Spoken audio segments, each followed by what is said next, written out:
Download aplikasi Bekal Islam dan kunjungi web bekalislam.com.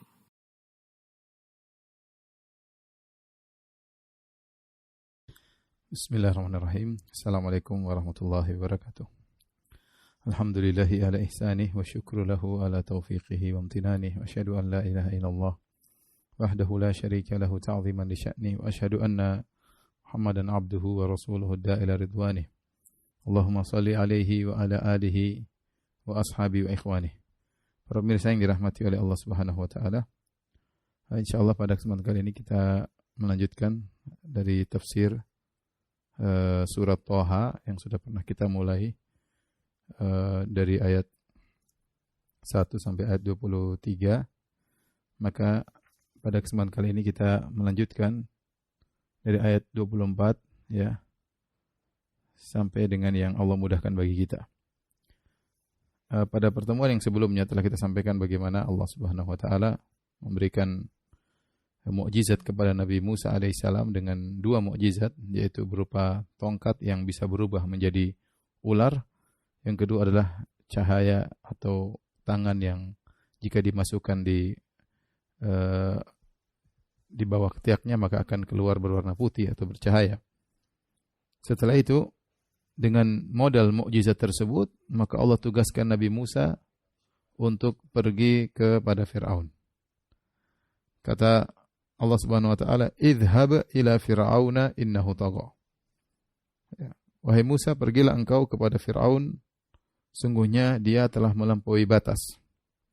Tugas yang diberikan Allah kepada Nabi Musa sangatlah berat.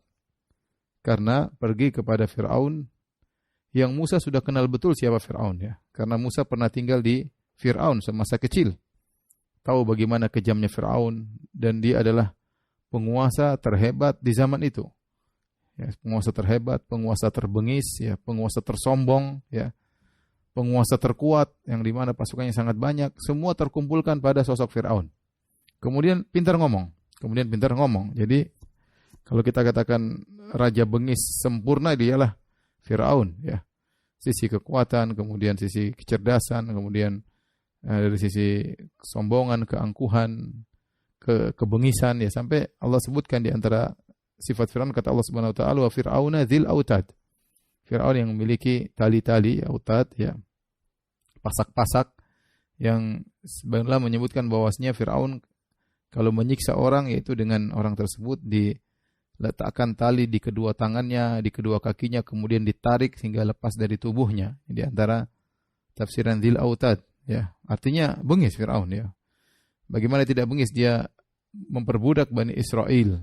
Dan ini diketahui betul oleh Musa karena Nabi Musa alaihissalam ketika semasa kecil hidup bersama Fir'aun. Oleh karenanya ketika Allah mengutus Nabi Musa kepada Fir'aun, tugas yang sangat berat.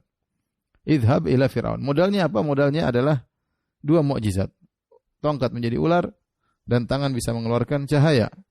Kemudian tugasnya idhab ila Fir'auna innahu tagha. Pergilah engkau kepada Fir'aun, sungguhnya Fir'aun telah melampaui batas ya. Ketika Nabi Musa diberi tugas untuk berdakwah kepada Firaun dan dia mengerti ini tugas yang sangat berat. Ya, Nabi Musa tidak menolak ya. Tidak menolak ya. Dia tidak menolak tugas tersebut. Tapi dia minta pertolongan Allah Subhanahu wa taala. Maka dia berdoa dengan doa yang masyhur yang dihafalkan oleh banyak orang yang sering kita baca juga.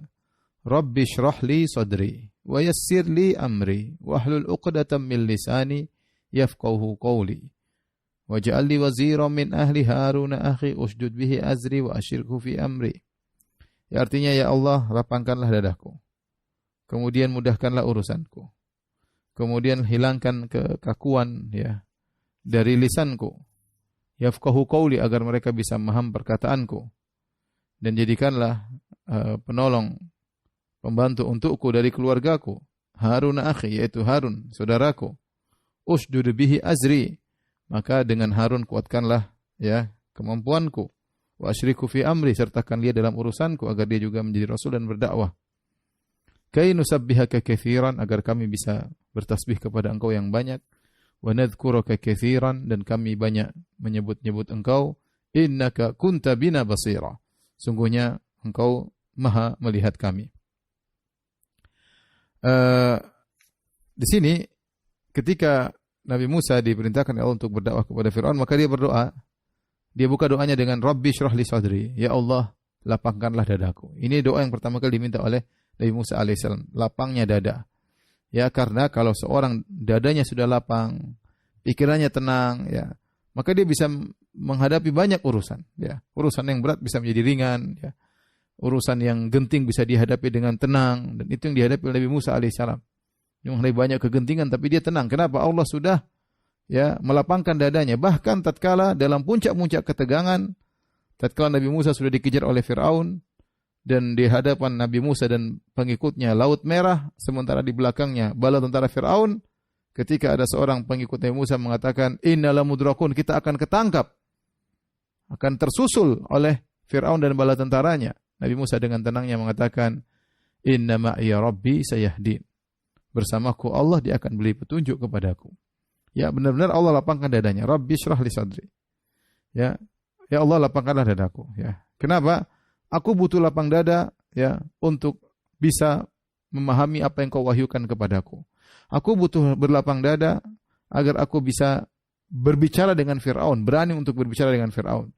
Dan aku bisa berlapang dada tatkala diberi gangguan, ya, oleh Fir'aun dan bala tentaranya. Ini sebagian ulama menyebutkan ini maksudnya 3 ini. Berlapang dada dalam menerima wahyu dari Allah, perintah-perintah Allah. Berlapang dada dalam menyampaikan agar bisa berbicara dengan Fir'aun, butuh keberanian. Dan berlapang dada untuk menerima gangguan yang akan diberikan oleh Fir'aun dan bala tentaranya. Dan ini doa yang pertama. Baru kemudian Nabi Musa berdoa, yassir li amri. Mudahkanlah urusanku. Ya. Karena saya katakan tadi, kalau dada tidak lapang, urusan ringan akan terasa berat. Kita sering mengalami demikian. Kita lagi pusing, lagi stres, kemudian menghadapi urusan sepele. Maka kita merasakan itu perkara yang berat. Kenapa? Dada kita tidak lapang menjalaninya. Ya, tapi kalau dada kita lapang, perkara berat, kita tulus, kita ikhlas, maka meskipun berat kita akan jalani. Kenapa? Dada kita lapang dalam menjalankan pekerjaan atau tugas tersebut. Maka ini yang paling penting, lapangnya dada. Lapangnya dada, ya. Sebenarnya orang kalau dadanya sudah lapang, mau menghadapi apa saja dia bisa tenang. Ya, mau dizalimi orang, mau dikata-katain orang, mau dihina orang, mau dijatuhkan orang, ya, dadanya lapang, ya, dia bisa menghadapi segalanya dengan baik. Baru setelah meminta dada dilapangkan, baru kemudian Nabi Musa berdoa, wa yassir li amri, mudahkanlah urusanku. Ya, karena ini perkara yang tidak ringan untuk mendakwahi Fir'aun dan bala tentaranya. Setelah itu Nabi Musa berkata, wahlul uqdatam min lisani. Ya Allah, lepaskanlah simpul dari lisanku. Uqdah maksudnya yaitu maqudah, yaitu seperti ada rabat, ada ikatan yang mengikat lisannya sehingga dia ngomong agak susah. Para ulama khilaf, apa yang dimaksud dengan kekakuan dalam lisan Nabi Musa? Ada yang mengatakan ujmah, yaitu sulit dia berbicara. Ada 2 pendapat. Pendapat pertama mengatakan ini adalah khilqah, dari sananya. Nabi Musa sejak lahir dia agak sulit berbicara. Ini pendapat pertama. Pendapat kedua, ya, riwayat dari Ibnu Abbas, wallahu a'lam bishawab akan kesahihannya, ya, apakah dari Israiliyat atau bukan, yaitu bahwasanya Nabi Musa ketika kecil, waktu dipelihara oleh Fir'aun, ya, Fir'aun senang sama Nabi Musa, ternyata Nabi Musa kemudian menarik atau mencabut jenggot Fir'aun. Ya. Maka Fir'aun pun marah, kemudian menyuruh untuk mendatangkan sayaf tukang jegal untuk memenggal Nabi Musa, tapi kemudian Asia bintu Muzahim, ibu tirinya Nabi Musa atau istrinya Fir'aun, kemudian mengatakan, wahai Fir'aun, ini Musa masih kecil, dia tidak ngerti. Coba kau berikan dia 2 pilihan, dia pasti tidak ngerti. Akhirnya Fir'aun mendatangkan jamrah dan jauharah, yaitu bara api dengan permata, ya. Maka dikasih kepada Musa, akhirnya Musa ngambil jamrah, bara api, kemudian dia masukkan ke lisannya. Maka akhirnya lisannya cacat gara-gara terkena bara api tersebut. Dan itu terjadi ketika Nabi Musa masih kecil. Namun ini riwayat kita tidak tahu tentang kesahihannya, ya. Memang ada keanehan dalam hal ini. Riwayat ini pun aneh. Kenapa? Karena Nabi Musa meskipun dia kecil, kalau dia memegang bara api dia pasti kepanasan dan tidak mungkin dia masukkan dalam mulutnya, karena waktu pegang dia sudah kepanasan. Ada yang berusaha mentakwil seperti Al-Alusi, maksudnya ketika dia pegang Allah tidak membuat dia merasa panas. Kemudian ketika dia masukkan lisannya baru dia kerasa panas dan terlanjur cacat lisannya. Intinya apapun sebabnya, intinya Nabi Musa ada ujmah, yaitu ada kesulitan, kekakuan dalam berbicara. Makanya dia berdoa, wahlul uqdatam min lisani. Ya Allah, hilangkanlah kekakuan dari lisanku. Para ulama membahas ya, apakah kekakuan tersebut hilang secara sempurna ataukah hilang sebagian? Karena Nabi Musa tidak berdoa wahlul uqda lisani. Uqda lisani. Kalau uqda lisani yaitu ya Allah hilangkan seluruh kekakuan-kekakuan yang ada di lisanku. Tapi Nabi Musa alaihissalam mengatakan uqdatan, satu ikatan saja ya Allah. Yaitu hilangkan sebagian ikatan dari lisanku. Ikatan banyak tapi enggak usah hilangkan semuanya, ikatan sebagian saja. Buat apa? Yafqahu qauli, agar mereka bisa memahami perkataanku. Dan pendapat kedua ini yang dipilih oleh Ibnu Katsir rahimahullahu taala, ya. Dan juga kalau tidak salah dipilih oleh Qurtubi rahimahullah dalam tafsirnya, bahwasanya Nabi Musa alaihissalam tidak meminta seluruh kekakuan dalam lisannya hilang, tapi sebagian kekakuan tersebut hilang, yang penting cukup bagi dia untuk bisa menjelaskan. Dan dalil menunjukkan bahwasanya memang Nabi Musa alaihissalam tidak hilang seluruh kekakuannya. Oleh karena Ibnu Katsir rahimahullah berdalil dengan firman Allah dalam surat Az-Zukhruf, di mana ketika Nabi Musa bertemu dengan Fir'aun terjadi dialog, maka Fir'aun mengejek Nabi Musa. Fir'aun mengatakan, am ana khairun min hadzal ladzi huwa mahinun wa la yakadu yubin. Saya lebih baik ataukah orang terhina ini? Maksudnya Musa. Ya, terhina. Wala yakadu yubin, dan dia hampir-hampir tidak bisa menjelaskan, tidak bisa menerangkan. Artinya ketika Nabi Musa bertemu dengan Fir'aun masih ada kekakuan. Ya, tinggal sedikit tetapi dia masih ada kekakuan. Ya, ngomongnya belum begitu jelas dan ini dijadikan bahan ejekan oleh Fir'aun. Berarti tidak hilang seluruh kekakuan dari lisannya. Sungguh ada menakjubkan Ibnu Katsir mengambil faedah dari kisah ini karena ini dirajihkan oleh para ulama bahwasanya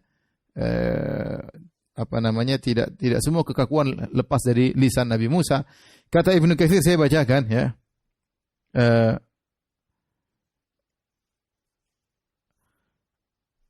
Ma sa'ala an yazula dzalika bil kulliyah bal bihaitsu yazulul ayyu.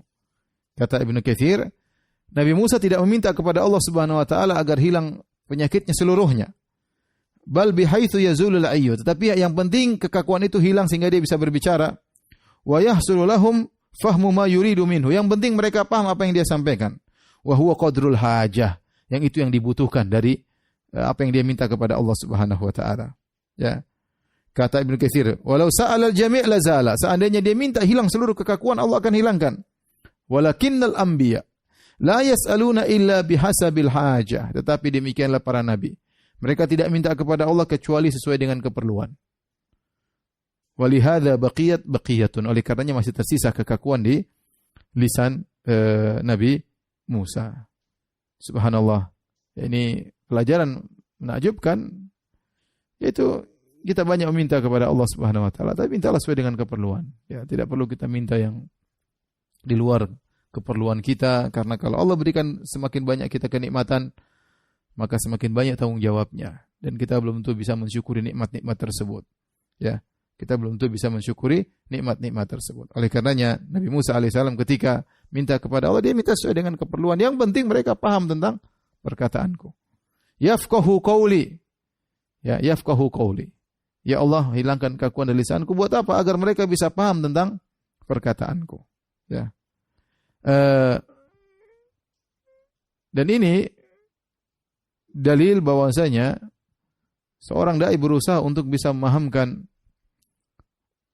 para madu'in, para audiens. Ya. Karena kalau seorang tidak pandai berbicara, bagaimana dia bisa memahamkan? Di antara sarana utama seorang dai agar bisa memahamkan kepada masyarakat, dia pandai berorasi. Ya, pandai berorasi. Maka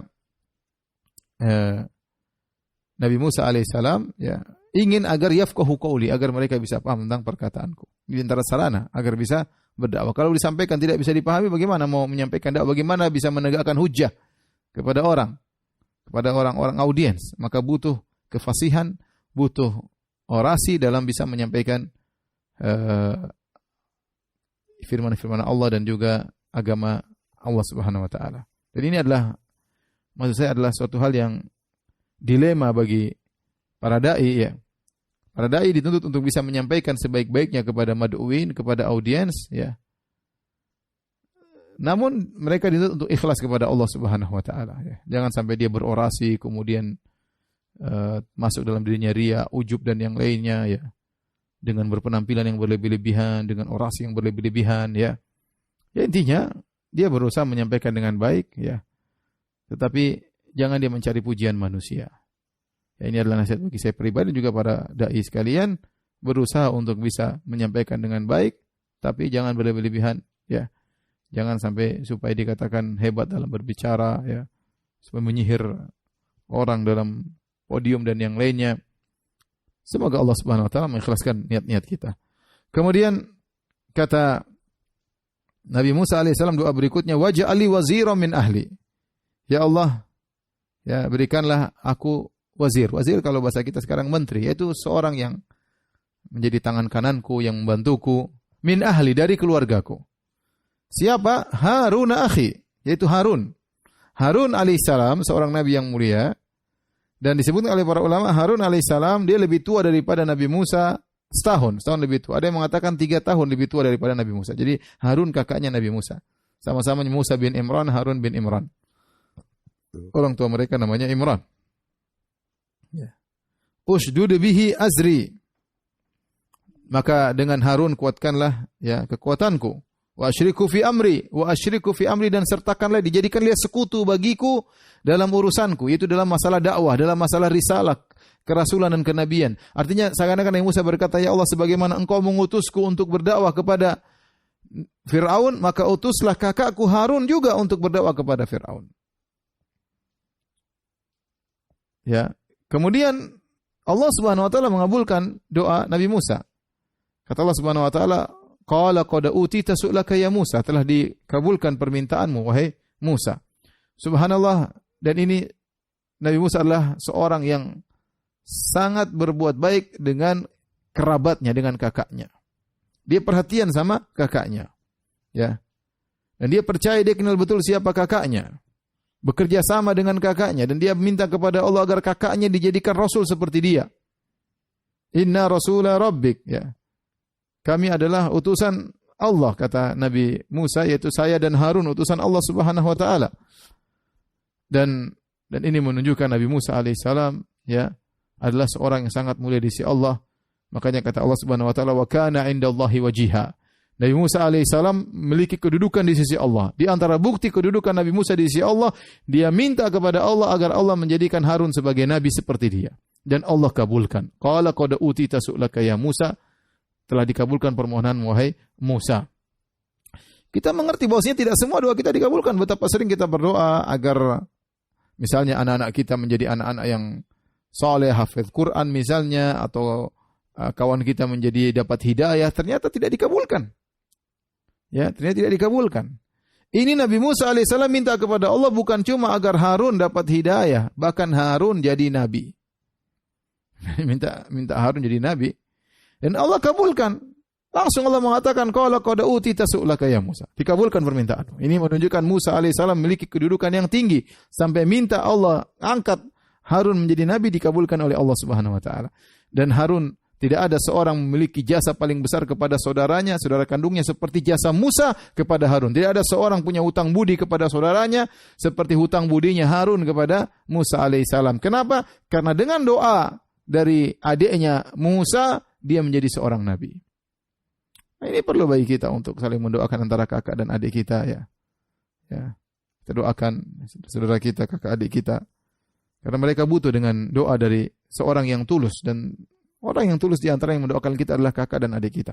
Kita pun demikian, kita doakan kakak dan adik kita sebagaimana Musa mendoakan kakaknya Harun. Kemudian kata Nabi Musa alaihissalam, "Kai nusabbihaka katsira." Angkatlah dia juga menjadi rasul seperti aku. Buat apa nusabbihaka katsira?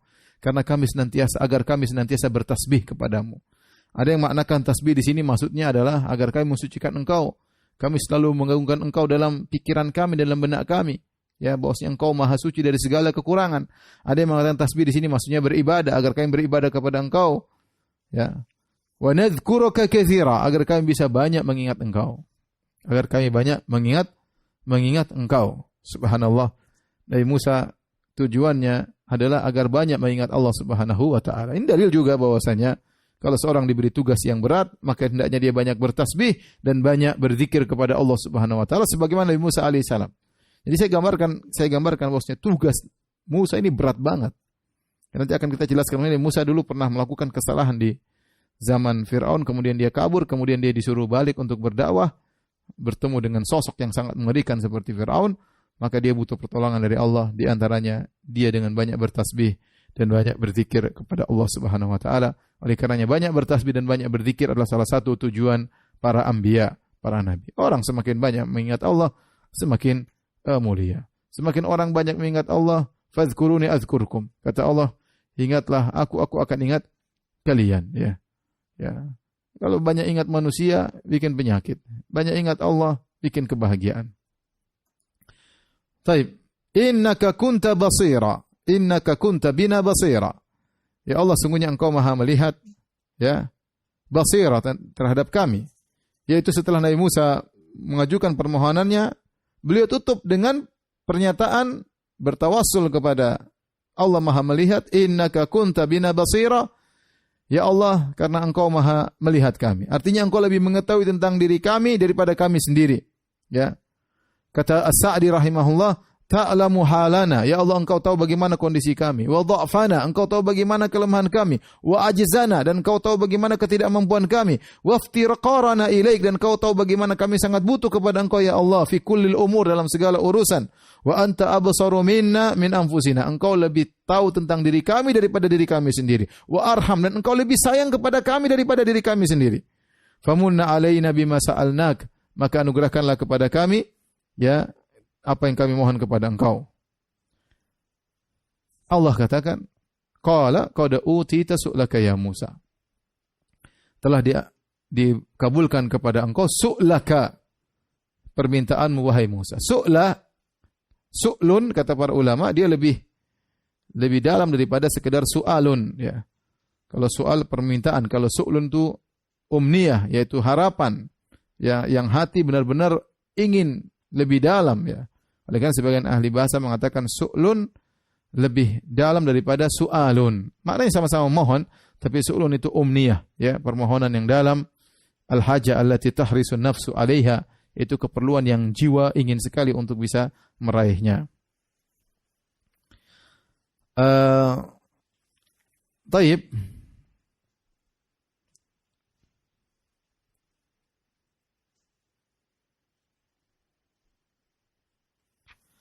Kita lanjutkan, ya, ayat berikutnya.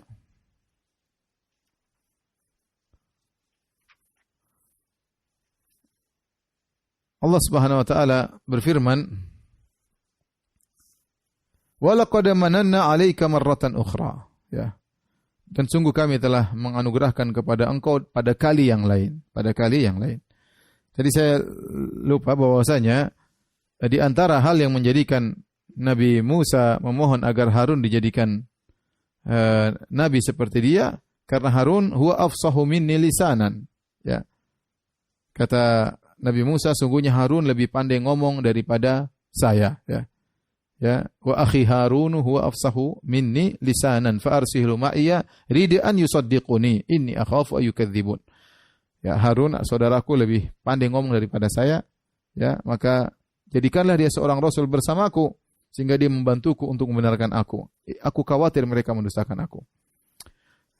Taib, kita lanjutkan ayat berikutnya. Kata Allah Subhanahu wa taala, "Wa laqad mananna 'alaika marratan ukhra." Sungguh kami telah anugerahkan kepada engkau kenikmatan yang lain, anugerah yang lain. Apa anugerah tersebut? Allah sebutkan, "Idz auhayna ila ummika ma yuha," tatkala kami wahyukan kepada ibumu apa yang kami wahyukan, "Anikrifihi fit tabuti faqdhifihi fil yammi falyulqihil yammu bis sahil ya'khudhu aduwwulli wa aduwwullah." Wahai ibunda Musa, masukkanlah Musa dalam sunduk, dalam misalnya keranjang atau dalam suatu tempat kotak, faqdhifihi fil yammi, kemudian lemparkanlah ke sungai Nil, falyulkihil yamu bisahil, nanti sungai Nil akan melemparkan, membawa si kecil Musa di bagian pinggiran sungai, ya'khudhu aduwuli wa aduwullah, kemudian Musa akan diambil oleh musuhku dan musuhnya. Wa alqaitu alaika mahabbatan minni, dan aku lemparkan kepadanya kecintaan dariku, walitusna ala aini, dan agar engkau wahai Musa dipelihara di atas pengawasanku. Di sini dan seterusnya Allah sebutkan sampai akhir ayat. Allah mengingatkan kepada Musa bahwasanya kau sekarang minta wahai Musa agar dilapangkan dada, agar dimudahkan berbicara, dimudahkan urusan, dijadikan Harun sebagai rasul bersamamu. Allah mengatakan, qad utita su'laka ya Musa, telah dikabulkan permohonanmu, wa laqad manana 'alaika marratan ukhra, sungguh sebelumnya aku telah berikan kau banyak kenikmatan. Yang kenikmatan tersebut di antaranya waktu kau masih kecil, tanpa kau minta, tanpa kau berdoa, aku berikan kepada engkau. Subhanallah. Jadi Allah ingin menjelaskan, wahai Musa, aku ini perhatian sama engkau. Sampai-sampai dulu waktu kau masih kecil aku sudah perhatian. Kau tidak ada yang minta untuk menolongmu, tidak ada yang berdoa kepadaku untuk menolongmu. Tapi Allah yang menolong. Bagaimana lagi sekarang kalau kau minta? Seakan-akan Allah mengatakan, dulu saja aku menolong engkau sebelum kau minta, apalagi sekarang kau minta kepadaku, tentu aku akan menolongmu. Maka Allah sebutkan nikmat-nikmat yang Allah berikan kepada Nabi Musa. Di antaranya, waktu kau masih kecil, ketika tentara Fir'aun ingin membunuh anak-anak Bani Israel, ya, dan kau lahir, apa yang Allah katakan supaya kau selamat? Idh auhayna ila ummika ma yuha. Tatkala kami wahyukan kepada ibumu, kami ilhamkan kepada ibumu, ma yuha, apa yang diilhamkan. Ibu Nabi Musa waktu melahirkan Nabi Musa, dia bingung. Bayangkan bayi yang sudah dalam perutnya selama 9 bulan, ya. Kemudian lahir, mau dibunuh oleh bala tentara Firaun, sebagaimana pernah kita sampaikan, yaitu disebutkan dalam sejarah bahwasanya Firaun ingin membunuh anak-anak Bani Israel yang lahir pada tahun tertentu, ya. Maka semua ibu-ibu disensus, ditungguin, ya, kapan lahir anaknya dibunuh, ya.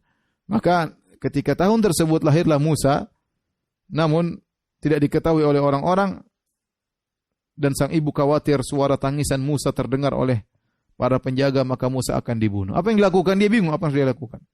Maka Allah mengilhamkan, masukkan aja ke dalam sunduk. Lepaskanlah ke sungai Nil. Subhanallah. Bayi masukkan. Ya, tapi disuruh susul. An arda'ih. Dalam ayat yang lain, an arda'ih. Susuilah Nabi Musa dulu.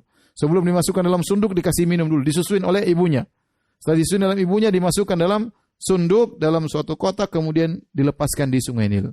Anikdhifihi fit tabut. Masukkanlah dia dalam sunduk. Fakdhifihi fil yam. Lepaskan dalam sungai Nil. Biarkanlah, itu urusan Allah Subhanahu wa taala. Maka ibunya nurut, ibunya masukkan dalam sunduk, lepaskan sungai Nil, falyulkihil yammu bisahil. Niscaya itu sunduk tidak akan tenggelam dalam sungai Nil, kata Allah. Tetapi sunduk tersebut akan dipinggirkan oleh sungai Nil. Ya'khudhu aduwuli aduwullah. Dia akan diambil oleh musuhku dan musuhnya. Subhanallah. Allah ingatkan tentang nikmat tersebut. Ya. Dan Allah ingatkan nikmat-nikmat yang lain, ya, di sini. Nanti akan kita sebutkan. Seakan-akan Allah berkata kepada Musa, wahai Musa, ya, sebagaimana aku telah sering beri kau kenikmatan, aku akan lanjutkan nikmat tersebut mudah. Allah mulai sebutkan nikmat satu persatu yang Allah pernah berikan kepada Nabi Musa. Dan ini mengantarkan kepada kita untuk husnudzan kepada Allah Subhanahu wa taala. Kalau Allah sudah berikan kita banyak kenikmatan, dari kita dulu tidak dapat hidayah, kemudian pelan-pelan kita dapat hidayah, kemudian kita ikut ngaji, kemudian kita diberi kemudahan-kemudahan. Tidak mungkin Allah lepaskan kita tiba-tiba. Tidak mungkin. Kita harusnya husnudzan kepada Allah.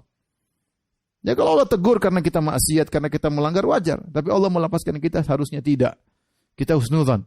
Husnudzan kenapa? Karena selama ini Allah berikan kita kenikmatan, baik yang kita minta maupun yang tidak kita minta, maka kita husnudzan, demikianlah kebiasaan Allah kepada kita, maka Allah akan melanjutkan kenikmatan tersebut. Dan kita perlu untuk husnudzan kepada Allah Subhanahu wa taala. Berarti Allah ingin kebaikan bagi kita. Tinggal bagaimana kita bersyukur kepada Allah, jangan sombong, jangan angkuh, jangan ujub. Itu aja untuk menjaga nikmat Allah Subhanahu wa taala. Kemudian kata Allah, ya'khudhu aduwuli aduwullah. Itu sunduk akan diambil oleh Fir'aun, musuhku dan musuhnya. Allah menyebut sebagai musuh. Itu musuhnya Musa. Tapi jangan khawatir, meskipun yang ambil musuhnya, dia akan selamat. Ya. Sebagaimana disebutkan dalam ayat-ayat yang lain, yaitu ketika Nabi Musa, faltaqatahu alu fir'auna yakuna lahum aduwan wa hazana.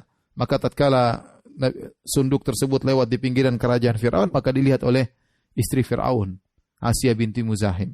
Kemudian diambillah sunduk tersebut. Kemudian lihat ternyata Nabi Musa. Kata Allah, wa alqaitu alaika mahabbatan minni. Maka aku lemparkan rasa cinta dariku kepada engkau, wahai Musa. Apa maksudnya? Wa alqaitu alaika mahabbatan. Saya ingin bahas masalah ini. Ya. Kata Allah Subhanahu Wa Taala,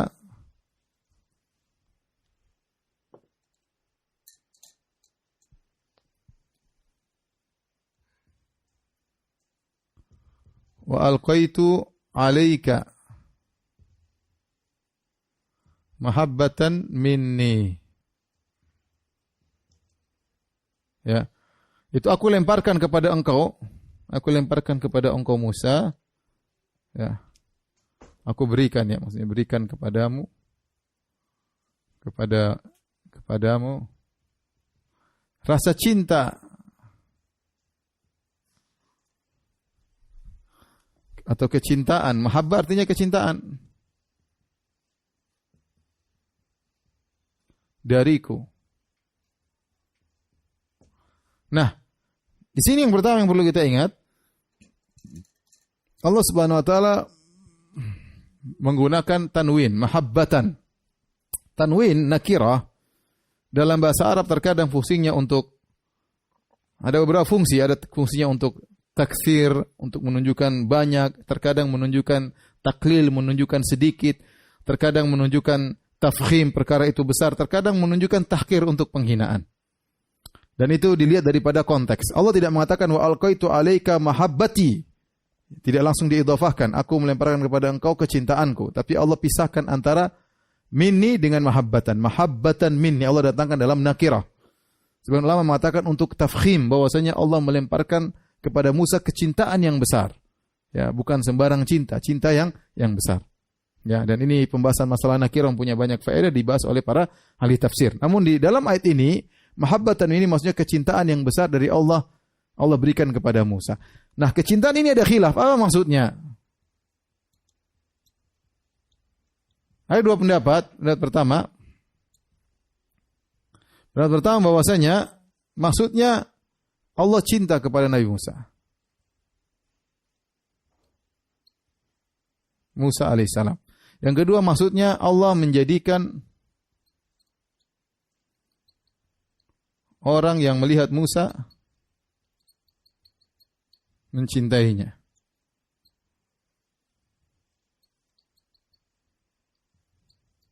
Ya. Ini dua pendapat di kalangan para ulama. Yang pertama maksudnya Allah yang cinta kepada Nabi Musa. Yang kedua Allah menjadikan orang yang lihat Nabi Musa langsung cinta kepada Nabi Musa. Dan pendapat yang rajih wallahu alam bisawab bahwasanya adalah kedua-duanya, ya, dan ini pendapat Ibnu Abbas radhiyallahu taala anhuma. Ibnu Abbas berkata, ahabbahu wa habbabahu ila khalqihi. Kata Ibnu Abbas radhiyallahu taala anhuma, ahabbahu wa habbabahu ila khalqihi. Yang artinya Allah mencintai Nabi Musa dan menjadikan hamba-hamba Allah cinta kepada Nabi Musa. Dua-duanya benar. Dan ini sebagian dalam hadis, ya, innallaha idza ahabba abdan nada Jibril. Jika Allah mencintai seorang, Allah panggil Jibril alaihissalam. Kemudian Allah berkata, ya Jibril, ini ahbabtu fulanan fa ahibbah. Wahai Jibril, aku mencintai si fulan, maka cintailah dia. Ya. Kemudian Allah meletakkan rasa cinta kepada makhluk di atas muka bumi untuk mencintai orang yang Allah cintai tersebut.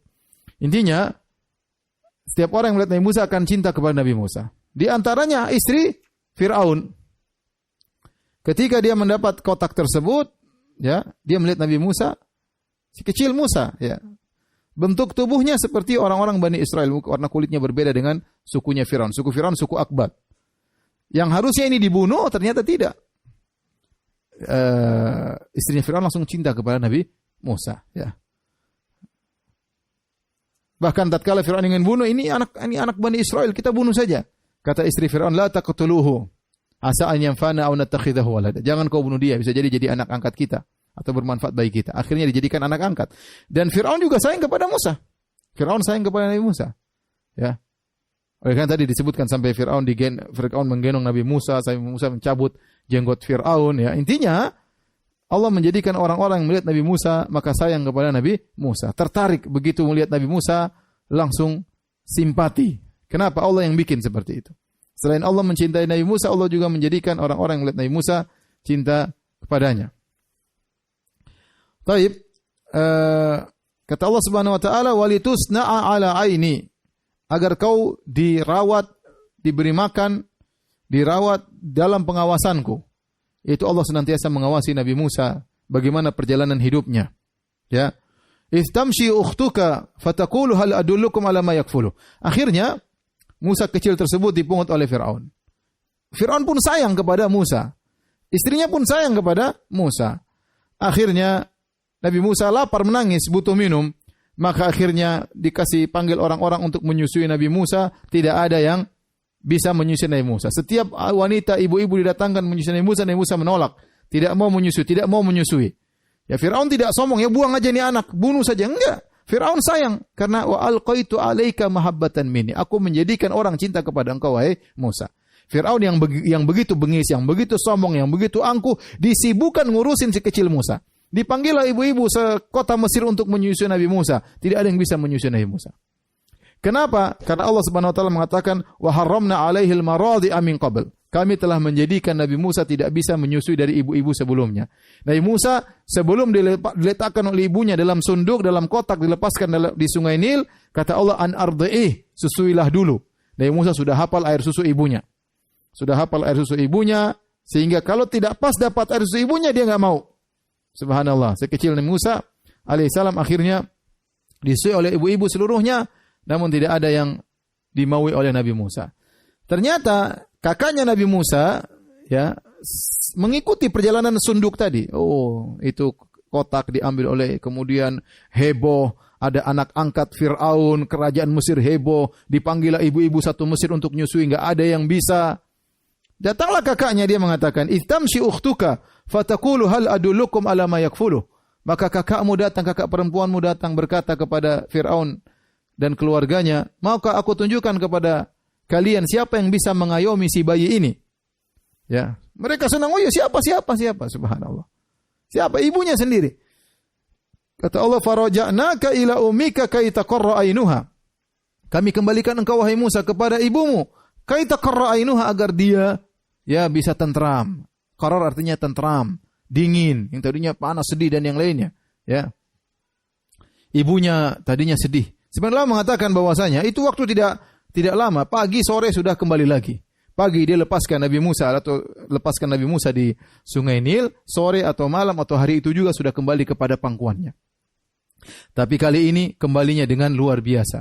Ya, ibunya dipanggil oleh Fir'aun untuk tinggal di kerajaan Fir'aun sebagai perawat khusus Musa, padahal ini anaknya sendiri. Dan ini hikmah dari Allah luar biasa. Ya, bagaimana musuhnya yang ingin bunuh dia ternyata yang merawat kehidupannya. Ya, ternyata yang mengayomi ibunya. Ternyata istilah bahasa kita merawat singa yang akan menerkam dia di kemudian hari. Ya.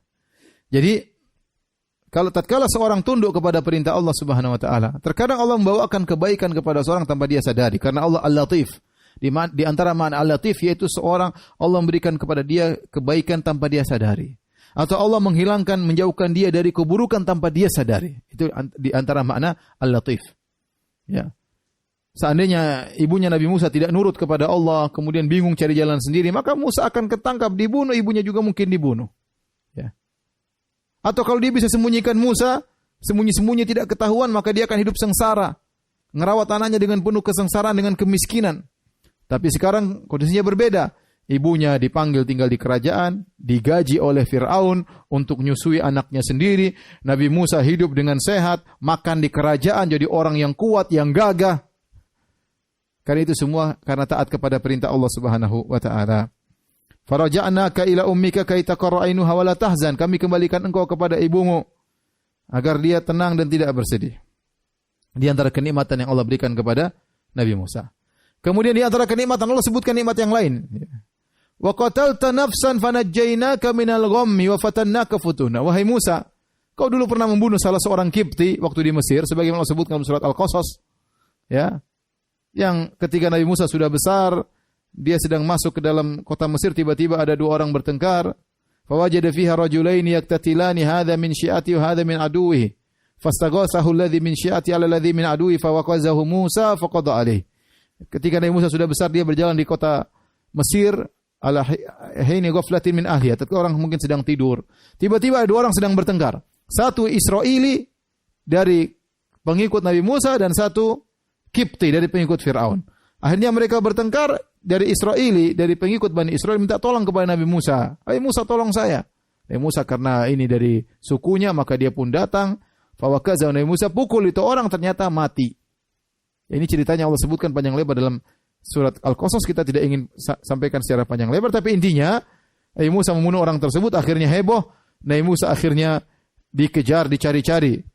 Innal mala'a ya'tamiruna bika liyaqtuluk. Sungguhnya orang-orang sedang berkumpul rapat untuk membunuh engkau wahai Musa. Keluarlah engkau dari Mesir. Inni laka minan nasihin. Aku nasihat engkau keluar dari Mesir. Ada orang datang nasihat Musa. Akhirnya Musa pun pergi meninggalkan kota Mesir dengan penuh kegelisahan, dengan penuh kekhawatiran. Ya. Sampai kata Allah Subhanahu Wa Taala, ya, Nabi Musa ketakutan. Ya. Fasbaha minha khaifan yataraqqab, kata Allah, khaifan yataraqqab. Ya. Nabi Musa khaifan yataraqqab, itu ketakutan, kekhawatiran kapan-kapan saja keburukan bisa menimpanya. Mungkin ini, kekhawatiran luar biasa. Tapi Allah selamatkan Nabi Musa. Nabi Musa kemudian pergi ke Madian, ya, dalam surat Al-Qasas. Kemudian Nabi Musa akhirnya menikah dengan salah seorang wanita di sana, putri dari seorang hamba saleh. Kemudian Nabi Musa bekerja di sana 8 tahun 10 tahun.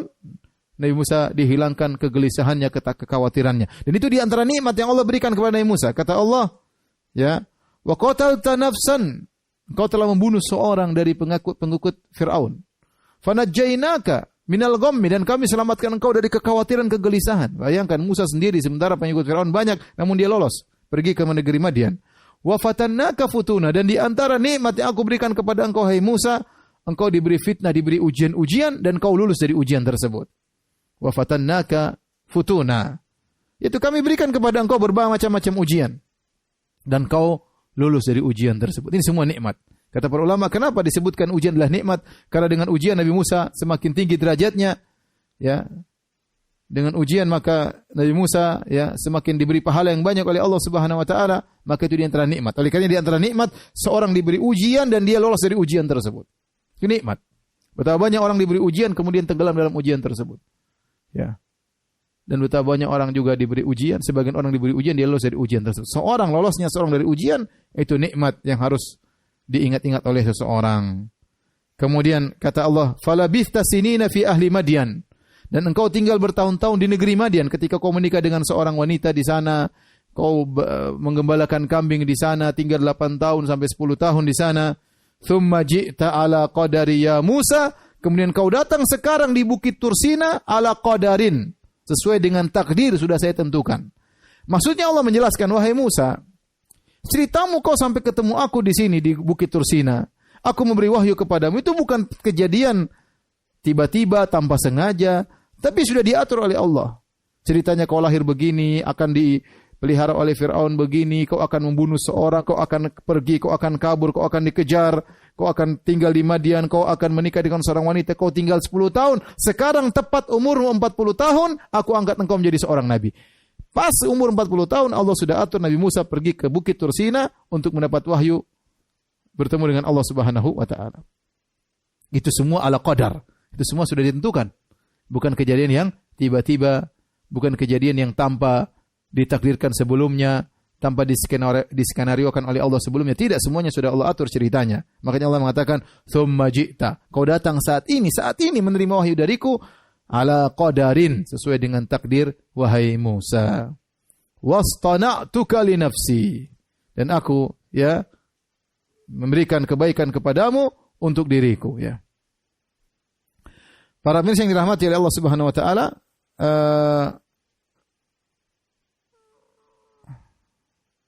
aku memilihmu untuk diriku, ya. Di sini Allah menutup atau Allah berkata kepada Musa dalam ayat ini dengan perkataan yang indah. Kata Allah, wastona'tuka li nafsi. Aku memilih engkau untukku, ya. Aku milih engkau dari sekian manusia yang begitu banyak. Engkau yang aku pilih untuk menjadi rasul. Perhatikan di sini, sebelumnya Allah menggunakan dhamir kata ganti kami. Allah katakan, ya, faraja'naka, kami pulangkan engkau kepada ibumu, ya.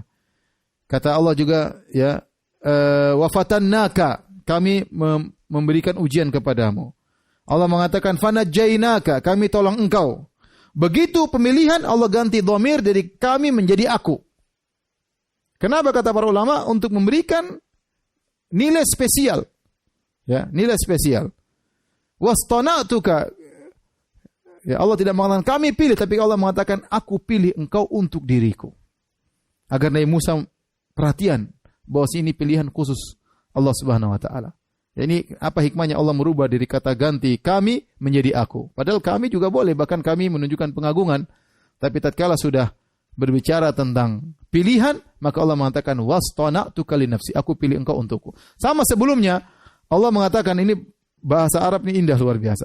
Sebelumnya Allah mengatakan wa alqaitu 'alaika mahabbatan minni. Aku telah melemparkan rasa cintaku kepadamu. Juga Allah menggunakan kata ganti aku. Setelah itu Allah berubah menjadi kata ganti kami. Setelah itu kembali lagi menjadi dengan kata ganti aku. Agar Nabi Musa tahu bahwasanya Allah senantiasa memperhatikan dirinya. Para mirsa yang dirahmati oleh Allah Subhanahu wa taala, ini yang mungkin bisa saya sampaikan pada kesempatan kali ini, ya, tentang kisah Nabi Musa alaihissalam. Insyaallah besok kita lanjutkan lagi pertemuan kita. Semoga bermanfaat. Subhanakallah bihamdik asyhadu an la ilaha illa anta astaghfiruka wa atubu ilaik. Assalamualaikum warahmatullahi wabarakatuh.